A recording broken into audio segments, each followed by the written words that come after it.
앞뒤 좌우로 한번 잘 오셨습니다. 온라인으로 참여하는 모든 분들에게도 동일한 은혜가 있기를 간절히 소원합니다. 자, 오늘 말씀을 한 절씩 교독을 하겠습니다. 누가복음 18장 1절부터 8절까지 말씀입니다. 예수께서 그들에게 항상 기도하고 낙심하지 말아야 할 것을 비유로 말씀하여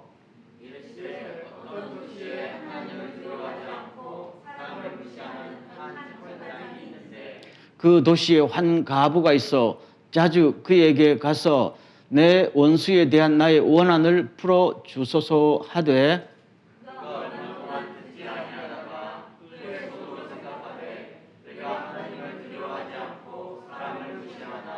이 과부가 나를 번거롭게 하니 내가 그 원한을 풀어주리라. 그렇지 않으면은 늘 와서 나를 괴롭게 하리라 하였느니라.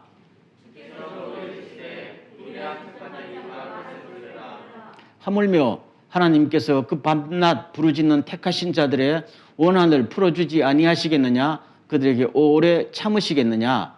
내가 너희에게 이르노니 속히 그 원한을 풀어주시리라. 그러나 인자가 올 때에 세상에서 믿음을 보겠느냐 하시니라. 아멘. 우리 크리스찬들에게 기도에 대한 잘못된 생각들이 조금 있을 수도 있어요. 그게 잘못인지 아닌지 여러분 한번 들어보고 대답을 해주시면 좋겠어요. 어떤 권사님이 교회를 떠나지 않고 기도를 그렇게 많이 하더니만 자녀들이 다 복을 받아 잘 살게 되었다. 맞아요, 틀려요? 판단을 못하겠죠.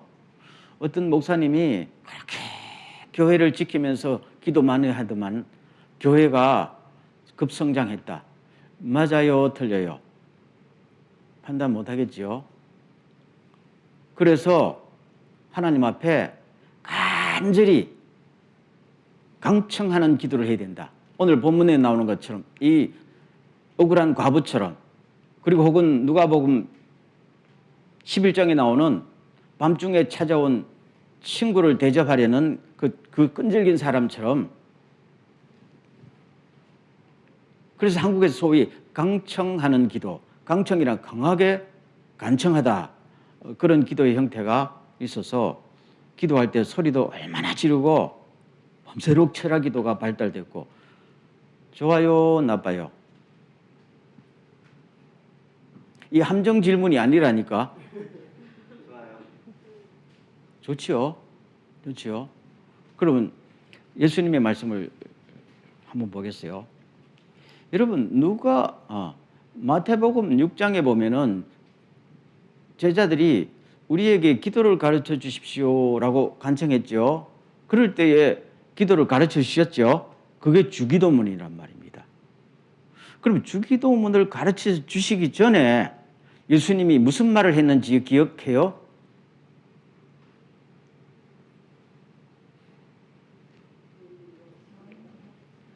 그렇죠. 신경 안 쓰죠. 항상 그게 그 전에 했던 말이 굉장히 중요해요. 그것만 딱 하니까 이게 지금 우리가 주기도문을 오해할 수도 있단 말입니다. 그 전에 무슨 말을 했는지 알아요? 너희는 이방인들처럼 중언부언하지 말라고 그랬어요. 이 말은 미신을 믿거나 우상 숭배하는 사람처럼 자꾸 소위 하나님 앞에 계속 그렇게 하나님을 푸시하는,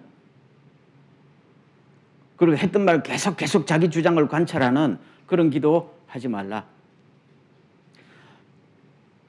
기도할 때 말을 많이 해야 하나님이 들으신다고 생각하냐? 아니다. 기억납니까? 그랬단 말입니다. 그러면은 어떻게 기도해야 될까요? 질문이 나오죠. 그래서 너희는 이렇게 기도하라고 그러죠. 그럼 주기도문의 전체의 핵심이 뭘까요? 하나님의 뜻이 이 땅에 이루어지더라. 다 간단합니다.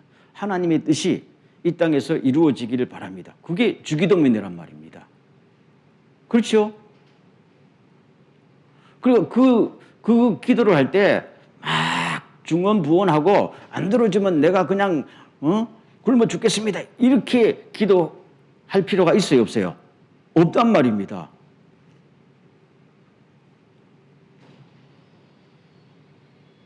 그럼 다시 돌아가서 기도할 때 그냥 안 들어주면 죽겠다는 각오로 그렇게 기도하는 것이 좋아요, 나빠요? 모르겠지요?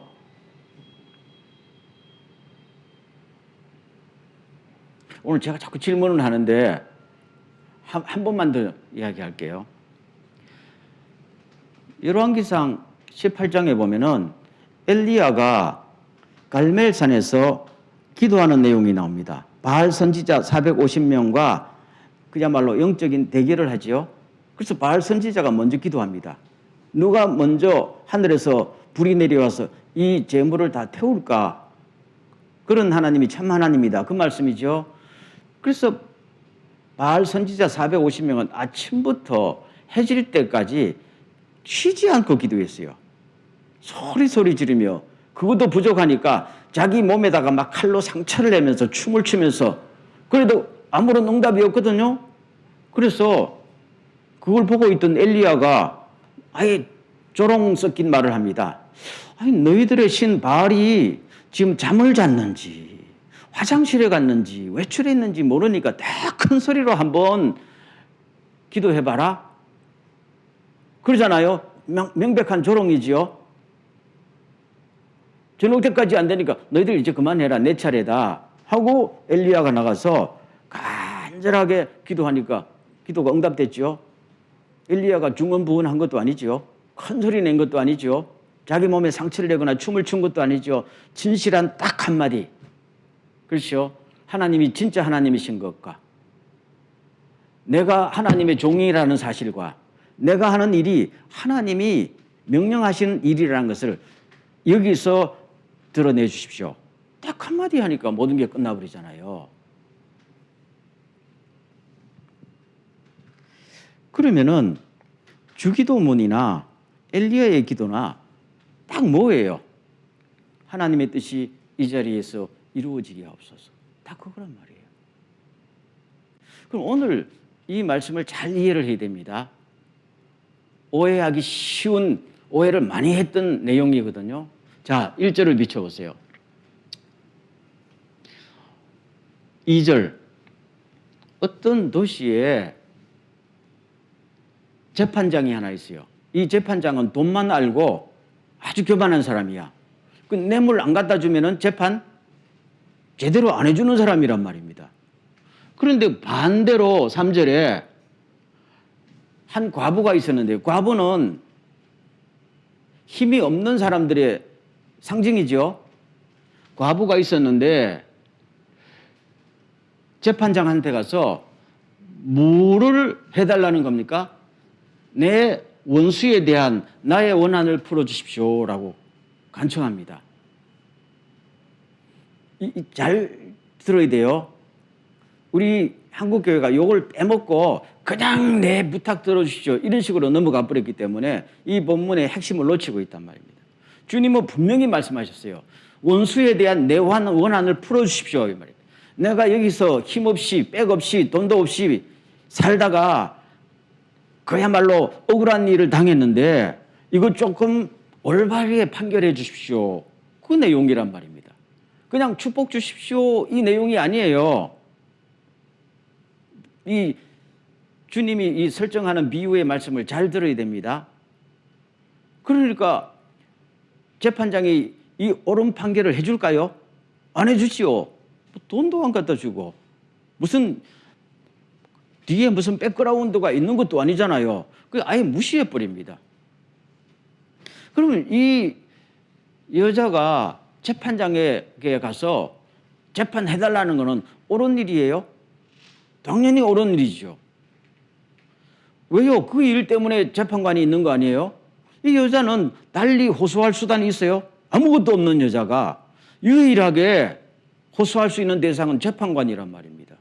그럼 재판관은 옳고 그름을 판결해서 이 여자의 억울함을 풀어줘야 되잖아요.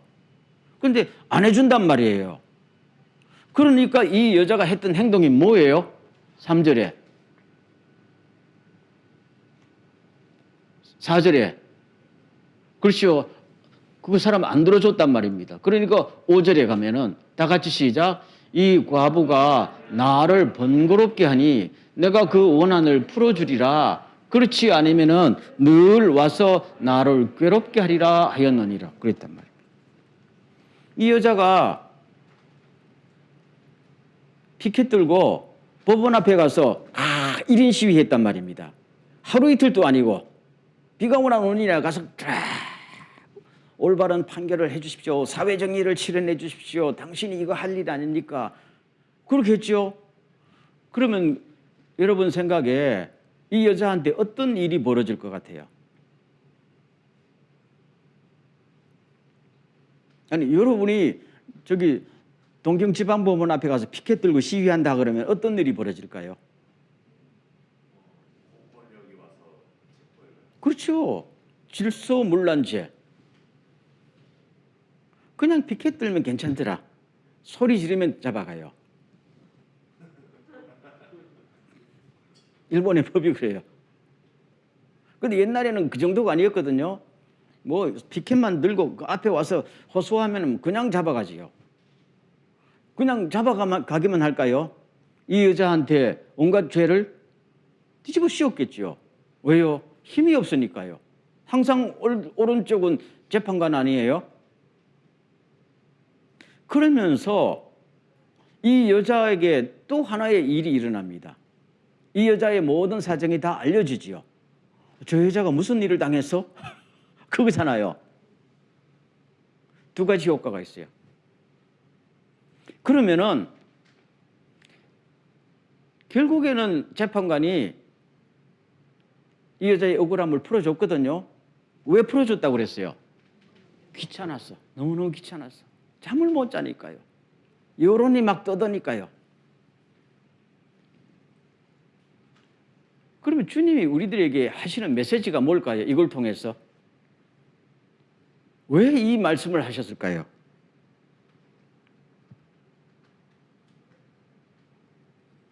자, 보세요. 그러면은 7절, 8절로 갑니다. 7절. 하물며 그러죠. 하물며 하나님께서 밤낮 부르짖는 택하신 자들의 원한을 풀어주지 않겠느냐? 그들에게 오래 참으시겠느냐? 그렇게 말합니다. 그러면은 하나님은 불의한 재판관입니까? 아니지요. 하나님은 전능하신 분이고 선하신 재판관이란 말입니다. 여러분이 하나님을 불의한 재판관이 아니라 선하신 재판관이고 전능하신 재판관이라는 걸 믿는다면은 왜 1인 시위 안 하느냐 이 말입니다. 이 메시지가 굉장히 정확해요. 1인 시위하면은 두 가지가 생긴다 그랬죠. 모든 부끄러움과 공격을 다 받아요. 동시에 자기의 사정이 다 알려져요. 이 정도 용기가 있어야 세상에서도 의견이 관찰되는데, 근데 하나님은 우리의 모든 사정을 늘 들으려고 하시는 분이고 신속하게 판단해 주시길 원하시는 분인데 여기에 10분의 1, 100분의 1도 믿음이 없느냐? 이렇게 도전하시는 거예요. 지금 이게 오늘의 말씀입니다. 단순히 기도를 많이 하세요. 소리를 지르세요. 그냥 끈질기게 하세요. 이 말이 아니란 말입니다. 그럼 여기에 이 과부는 뭐를 대가로 내놨을까요?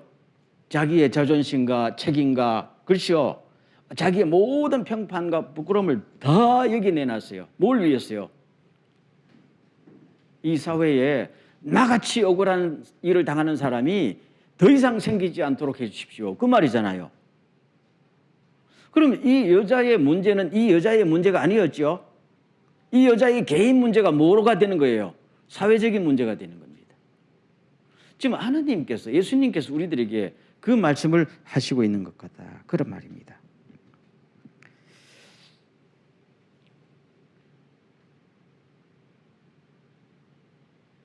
사무엘상 1장에 제가 오늘 한번 보세요. 그 다음 기절.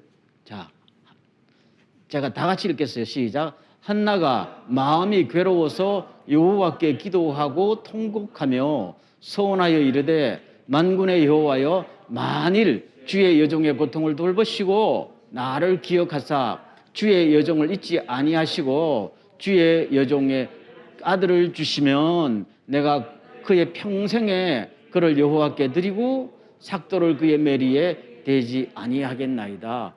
이게 유명한 한나의 소원 기도지요. 그러면 한나는 아들을 낳지 못했어요. 그래서 남편이 둘째 여자를 데려왔단 말이에요. 둘째 여자는 아들을 펑펑 낳는네요. 그런데 한나는 참 착한 여자고 믿음으로 살려는 여자고 분인나는 그야말로 어떻게 보면 좀 세속적인 여자지요. 그런데 정의를 구하지도 않고 신앙도 없는 여자에게는 자녀를 펑펑 주시고, 자녀는 하나님의 축복의 증거고 하나님께서 이 사람을 인정하신다는 증거잖아요. 그럼 옛날에 자녀가 없다는 것은 하나님 앞에 벌 받았다는 뜻이고 축복이 없다는 뜻이에요. 그러면은 바르게 살려는 사람에게는 축복의 표시가 없고 오히려 저주의 표시가 있고, 그냥 함부로 사는 사람에게는 하나님이 인정하시고 하나님이 축복하신다는 표시가 자녀들로 통해서 나타난 거잖아요. 그럼 한나가 힘들었던 게 뭐예요? 자녀가 없다는 거예요? 물론 그것 때문에 원인이 되었죠. 자녀가 없기 때문에 이 사회 속에서 수많은 이지매를 당하고, 그야말로 저 사람은 하나님 앞에 죄가 있는가 보다. 그리고 이 사람이 집에서도 힘들지만은 교회 와서도 저 사람 죄 있는 사람이 기도 많이 하는 척하네, 죄 있으면서도 신앙생활 잘하는 척하네, 아무래도 표시가 안 난단 말입니다. 그럼 이런 사회가 제대로 된 사회예요? 아니지요. 그리고 그게 사사시대란 말입니다. 법도 없고 질서도 없고 신앙도 없던 시대. 그러면 이 사사시대를 살아가는 한 여자, 한나라는 여자는 처음에는 사회 전체적인 문제에 관심이 없었어요. 자기가 애를 못 낳아서 집에서 자꾸 이지매 당하니까 너무 힘들고서 한번 하나님께서 하나님 나 힘든 거, 나 억울한 거 풀어주세요 해도 하나님이 안 풀어주거든요. 그 다음에 또 다음 해에 하나님의 성전에 올라갈 때도 또 해주십시오 해도 안 풀어주거든요. 오래 걸렸어요. 둘째 여자가 애 셋 낳을 때까지 몇 년 걸렸겠어. 그렇잖아요. 나중에 안 되니까 그냥 혼신의 힘을 다해서 기도하기 시작합니다. 그 옆에 있던 엘리 목사님이 가만히 보니까 저 여자가 술 먹은 것 같거든. 하도 정신없이 뭐 하는데 무슨 말인지는 모르겠고 술 먹은 것 같아. 그래서 가서 여자요, 술 먹으려면 집에 가서 먹지 교회 와서 술 취한 척 하지 마세요 그랬단 말입니다. 그 술 먹은 듯이 기도한 내용이 오늘의 내용이에요. 하나님 아들을 주시면은 그 아들 하나님께 그냥 바칩니다. 그거잖아요. 그럼 이 기도는 단순한 기도가 아니죠. 그냥 아들 주세요 하는 기도가 아니단 말입니다. 아들 주면은 하나님께 그냥 바칩니다. 그러면은 아들 안 줘도 그만이 하잖아요. 아들을 줬는데 그게 내 아들 삼지 아니고 하나님께 온전히 바친다는 것은 나는 낳는 수고만 하는 거 아니야? 키우는 수고만 하는 거 아니야? 그런데 이 한나는 그 수고를 감내하고라도 아들을 주십시오. 그래서 뭘 하겠다는 겁니까? 이 부조리한 세상, 죄악으로 갔던 세상에 이 아이를 통해서 하나님의 뜻이 이루어지기를 원합니다. 딱 그거예요. 그 일에 합당하게 내가 애를 키우겠습니다. 내가 보장하겠습니다 하고 아들을 바친다는 겁니다. 그리고 젖을 떼자마자 성전에 갔다가 맡겨버리잖아. 그렇죠? 그래서 어느 누구도 하지 못했던 사사시대 400년의 역사를 누가 끝내요? 사무엘이 끝낸단 말입니다. 한 여자의 개인적인 억울함이 개인적인 억울함으로 끝나지 않고 뭘로 됐어요? 사회적인 이슈가 되어서 이거를 하나님 앞에 기도하기 시작합니다. 주여. 그럴 때 이 기도는 단순히 술 먹은 듯이 기도하는 것만 아니고 거기에 뭐가 들어갔어요? 자기 책임이 들어가요. 내가 헌신하겠습니다. 여러분, 기도는 그냥 기도가 아니에요. 내 간절한 소원을 하나님께 아뢰는 것이 기도가 아니에요. 우리는 기도에 대한 생각을 잘못하고 있어요. 주여 주여 내 기도 들어주십시오. 그리고 집에 돌아오면 내가 언제 기도했느냐? 그게 아니잖아요. 우리 예전에 늘 뭐 어릴 때부터 듣던 말, 새벽 기도에 간절히 기도하던 어떤 여자분이 집에 갈 때는 남의 담벼락에 있는 호박 따서 요리해 먹었다잖아요. 그럼 기도한 거하고 자기 삶은 관계가 없으니까 우리는 그런 기도 많이 했단 말입니다. 근데 한나의 기도는 자기가 기도하고 그러면 내가 여기에 내 모든 것을 바치겠습니다 하니까 이 기도가 뭡니까? 하나님이 기다리던 기도예요. 하나님이 그 기도 자체를 기다린 게 아니에요. 너가 기도한 대로 책임지고 헌신할 수 있느냐? 그걸 기다린 거잖아요. 그래서 시간이 오래 간 겁니다. 오늘 이 말씀도 똑같은 말씀이에요. 이 여자가 이 사회 속에서 차별받고 억울한 일을 당하는 것이 가만히 보니까 나만 억울한 줄 알았는데 수많은 사람들이 힘들게 살더라는 겁니다. 주님, 이제 보니 내 문제가 아니네요. 내 문제는 이 모든 사람의 문제고 곧 하나님의 일입니다 하면서 이것을 하나님께 기도로서 바치면서 그러면 내가 1인 피켓 시위에서 내 인격이 망가지고 모든 소문이 나더라도 하겠습니다. 그거잖아요. 그리고 그 정도로 하게 되면은 하나님은 선하신 재판관이 그거 안 들어주겠느냐? 그 말씀이에요. 그래서 마지막 말씀 보세요. 앞으로 돌아갑니다. 8절 다 같이 시작. 내가 너희에게 이르노니 속히 그 원한을 풀어주리라. 그러나 인자가 올 때 세상에서 믿음을 보겠느냐? 그렇게 말. 마지막 결론이 이겁니다. 그러나 나는 다 해주겠다. 그런데 여러분들이 그 정도 믿음이 있느냐? 이렇게 말해요.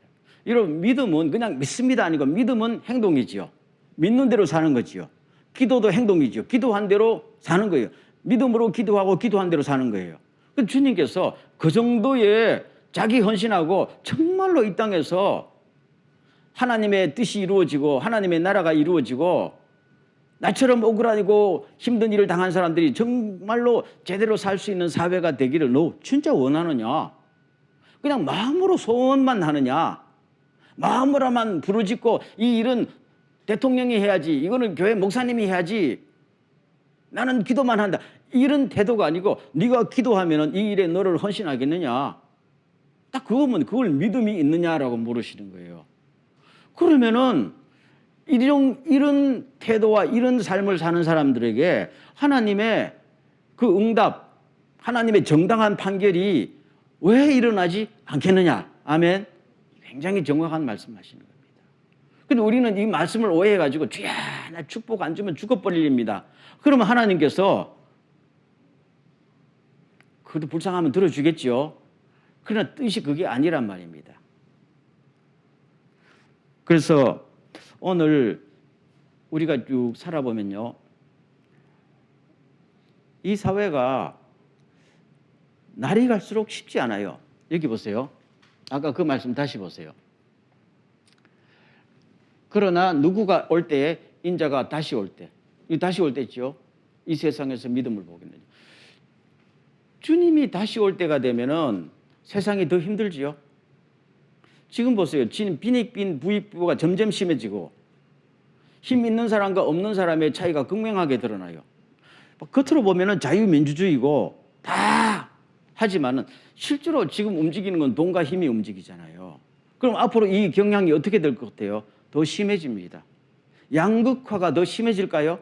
저는 더 심해진다고 봅니다. 사람들의 그 인정이 더 메마를까요? 더 메마른다 봐요. 그런 중에 사람들에게 개인화가 더 진전됩니다. 오늘 크리스찬들의 신앙의 문제가 뭐라, 사회는 뭐 말할 것도 없고 크리스찬들도 신앙이 너무 개인화되고 있어요. 어떤 사회적인 이슈나 하나님의 나라에 대한 이슈가 오면 그거는 내 문제가 아니지. 그렇잖아요. 막 열을 올리다가도 정작으로 내가 몸을 헌신해야 될 때가 되면 그거는 내가 할 거 아니지, 저 사람들이 해야지, 이렇게 나오잖아요. 그래서 오늘 굉장히 많은 크리스찬들이요, 항상 신앙을 개인적인 차원에서만 머물게 해요. 그렇죠? 만약에 이 개인적인 차원에서만 머물던 문제를 끄집어서 하나님 앞에 바쳐드리면서 내가 헌신하겠습니다, 나한테 맡겨주십시오 하면은 기적이 일어날 겁니다. 오늘도 기적이 일어나요. 지금 그 이야기 아니에요. 그렇죠? 그런데 오늘 이 교회 안에서나 크리스찬 사회에서 정말로 이렇게 하는 사람이 누가 있느냐? 믿음이 있느냐? 이렇게 물습니다. 왜요? 사회는 점점 개인화되고, 이전에 옛날과 다르잖아요. 조금만 나서면 막 온라인에 댓글 달린다. 죽일 놈 살릴 놈 하고 댓글 달린다. 그렇죠? 그거를 견딜 사람이 있어요, 없어요? 없어요. 힘들어요. 당해보면 알아요. 나는 2번 다시 당하고 싶지 않아, 살아보니까. 그런데 정말 그럴 수 있느냐라고 묻는 겁니다. 주님은 십자가에 달리면서 이미 다 겪으셨잖아요. 너희들 그럴 수 있느냐 이 말입니다. 그렇다면은 정말로 여러분들이 원하는 것이 이루어질 것이다. 억울한 일이 풀릴 것이다. 그런 이야기. 교회도 마찬가지입니다. 어떻게 보면 교회가 힘없는 과부고 이 세상이 힘 있는 재판관이라 할 수 있어요. 그러면 교회가 이 땅에서 빛과 소금의 직분을 감당하려고 아무리 정의를 외칩시다, 사랑으로 하나가 됩시다 하면 이 사회 사람들이 관심이 있어요? 관심 자체가 없어요. 누가 서로 사랑하는데 관심이 있어? 누가 서로 용서하는데 누가 관심이 있어요? 그런 시간에 빨리 돈 벌고 맛있는 거 먹어야지. 관심이 없어요. 그럼 그럴 때 왜 사회에 너희들은 교회의 목소리에 귀를 안 기울이냐? 누가 들어요? 그렇지만 교회는 전능하신 하나님을 믿고 정말로 하나님의 뜻이 이루어지기를 초지일관 자신을 헌신하면서 나갈 수 있느냐? 그렇다면 그 교회는 하나님 앞에 쓰임받는 것이죠. 그 교회를 통해서 역사가 일어나는 거죠. 그럼 성경에 안 그런 사람이 있어요? 아무도 없다. 아무도 없다. 그런 말입니다. 그리고 가만히 보세요. 하나님 앞에 쓰임받았던 사람들 중에 약점이 없던 사람이 있을까요? 문제가 없던 사람들이 있어요. 하나님은 항상 우리의 약점과 문제를 통해서 일하십니다. 믿습니까? 근데 우리는 내가 강해져야만 하나님께서 나를 쓰실 것이라고 생각해요. 지식이 많아야 되고 돈도 있어야 되고 건강도 있어야 되고 인맥이 있어야 하나님께 그걸 쓰실 것이다 생각해요. 아니에요. 하나님은 전능하신 분이에요. 아무것도 없어도 모든 걸 할 수 있는 분이에요. 이 사회의 사장들은 재능 있는 사원을 뽑아서 돈 벌지만 하나님은 전혀 그럴 필요가 없는 분이에요. 지혜가 부족하면 주겠다고 그랬잖아요. 없으면 채워주겠다잖아요. 중요한 건 뭡니까? 누구가 이 일에 믿음으로 나서겠느냐. 그런 이야기죠. 여러분, 우리가 가끔 다윗 이야기를 합니다. 하나님께서 다윗을 딱 보니까 내 마음에 꼭 들었다 했지요. 그래서 다윗을 통해서 내 모든 플랜을 다 이루겠다 하셨잖아요. 그럼 다윗이 문제점도 많았지만 장점이 뭐 하나 있어요? 이 신앙 없는 사울왕, 신앙 없는 지도자들 보니까 마음속에서 화가 나는 겁니다. 그렇죠? 아니 적군이 골리앗이 나왔는데 하나님을 욕하고 아무리 해도 아무도 말 못하고 있어요. 아무도 말 못하고 있어요. 죽기 살기로 나가면 기적이 일어날 텐데 아무도 안 하잖아요. 그러니까 어린 소년이 그냥 제가 한번 해보겠습니다. 이럴 때 하나님께서는 내가 너를 쓰겠다는 거죠. 간단합니다. 그러면은 사실 소년 다윗은 나갈 때 겁이 없었을까요? 아유, 왜 없었겠어요. 사람이라고는. 그런데 마음속에 이 하나님을 믿는 사회가 이래서는 안 되지. 그거 아니에요. 그랬단 말입니다. 근데 나갈 때 다들 박수 쳤나요? 아니잖아요. 형들이 말했죠. 네가 뭔데 여기 왔어? 집에 가 그랬잖아요. 그래도 포기하지 않고 하나님을 믿는 사람들은 이래 살아서는 안 되지요. 그거잖아요. 최소한 그거라도 있으니까 하나님께서 나이에 관계없이 하나님께서 일꾼들을 쓰신 겁니다. 오늘 이 18장에 나오는 힘없는 과부죠. 뭐 힘없는이라는 형용사를 붙이는 과부. 이거는 사회적인 약자를 이야기합니다. 그럼 오늘 우리 교회가 약자일까요? 강자일까요? 도쿄 뉴처치는 좀 약자인 것 같아. 근데 강자인 교회들도 있지요. 강자인 교회들은 호소할까요? 안 하지요. 할 필요가 없잖아요. 강자인데. 말 한마디만 하면 다 이루어지는데, 그러니까 하나님의 기적을 체험하지 못하는 거예요.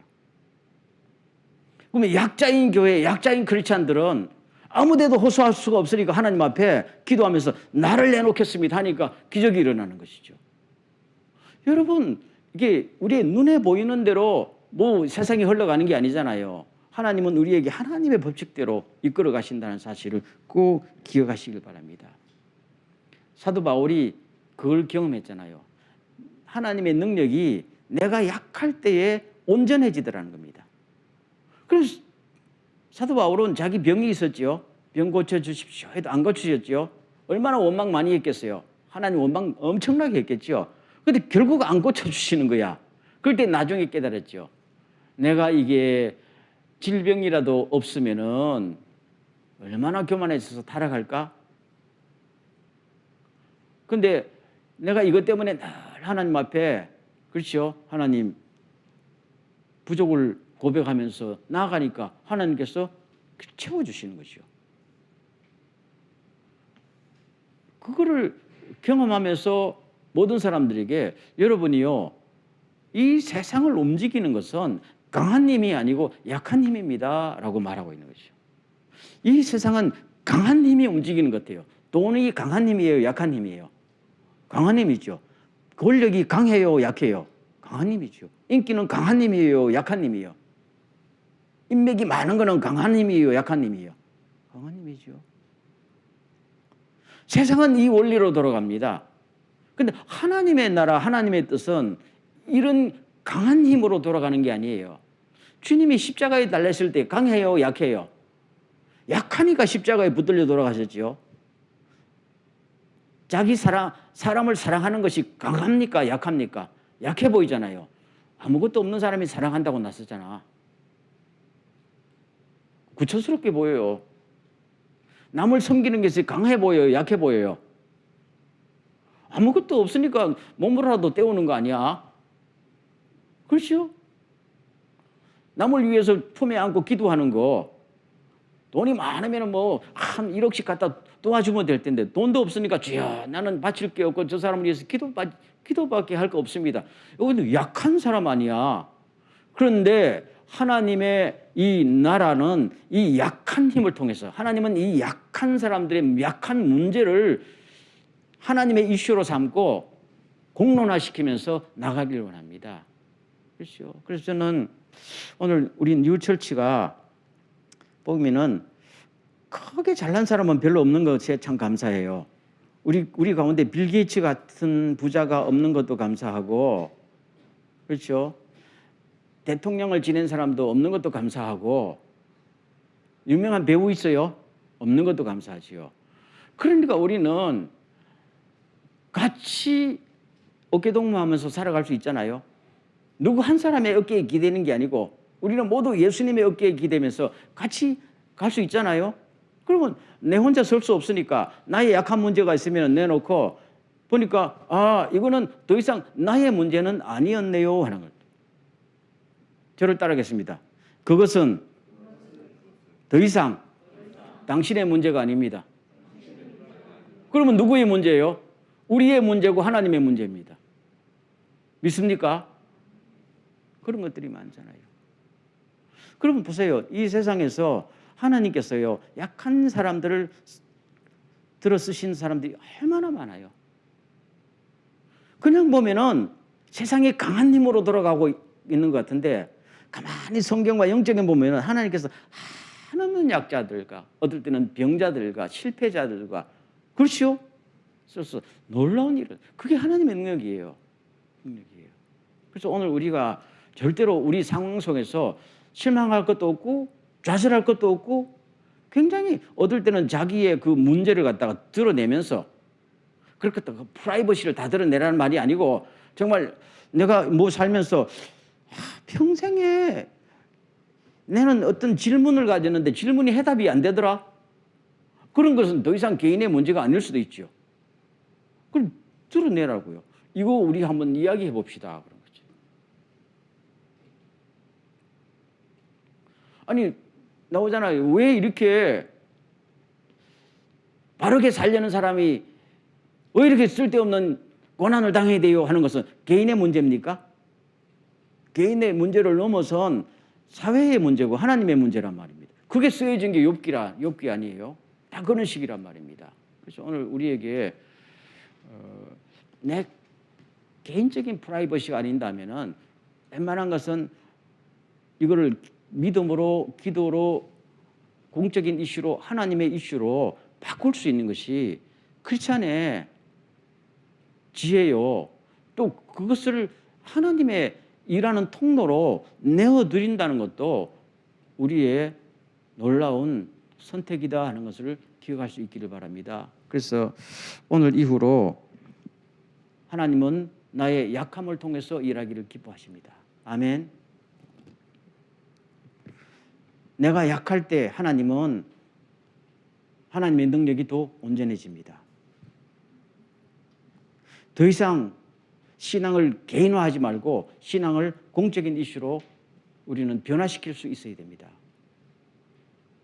이런 것을 마음속에서 삼게 되면은 그야말로 점점 이것이 쌓이면서 바뀌기 시작합니다. 그런데 기도를 적게 하는 게 좋아요? 많이 하는 게 좋아요? 많이 해야 돼요.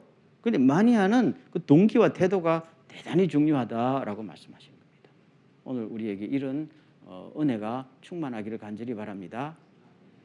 우리 한번 통성을 기도할 때요. 하나님, 나의 문제가 더 이상 나의 문제가 아니고 나의 약함과 억울함이 더 이상 나의 것이 아니라 우리의 것이고 하나님의 문제임을 알게 해주셔서 감사합니다. 이 일에 기도만 할 것이 아니라 기도하고 책임지고 헌신하는 때까지 나아갈 수 있도록 저희들을 인도하여 주시옵소서. 그래서 하나님의 영광을 보게 하여 주옵소서. 다 같이 한번 기도합니다.